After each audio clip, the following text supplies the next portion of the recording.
This video is brought to you by Blue Streak. Blue Streak by Standard now offers premium import ignition coils. Discover the Blue Streak Import Advantage. When analyzing the performance of an ignition coil, some technicians will use a scope to analyze the firing event. A secondary ignition waveform is not just about the coil, it is also about the resistance of the air and fuel mixture inside the combustion chamber, as well as the cylinder pressure. The firing line is the amount of voltage required to ionize the plug gap. Lean mixtures and higher cylinder pressures will increase the required voltage. Once the gap is ionized, the burn line is where spark is occurring across the plug. It is important to look closely at the burn line. The hashy look is the changing resistance across the plug gap as the spark moves through the layers of fuel and air.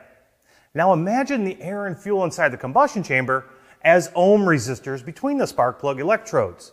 If you increase the distance between the electrodes, you are increasing the amount of air between the electrodes and the value of the resistance between them. As cylinder pressure increases and fuel mixture changes, the amount of energy required to fire the plugs also increases. The resistance also changes because the amount of fuel changes the resistance. Less fuel means higher resistance between the two electrodes of the spark plug. In the waveform, you can see this as the spikes change in height. Also, the burn line might be higher and shorter. But the sign that there is a lean cylinder is a spike on the end of the burn line.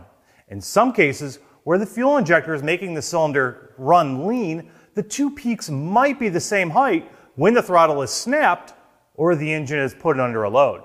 This is the leftover energy in the coil because the resistance in the cylinder was too great for the coil to fully fire. The shape of the waveform will not only be influenced by the air-fuel mixture, it will also be influenced by the condition of the spark plugs. This is why it's critical to look at the condition of the spark plugs as part of any coil diagnostic procedure. It is also possible on many COP systems to analyze a secondary ignition waveform on all cylinders so the technician can compare the pattern on various cylinders and hopefully pick the faulty one out of the good ones.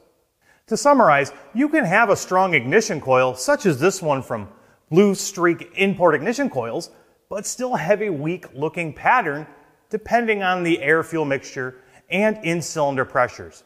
It is important to understand how all these things come together to produce a strong combustion event.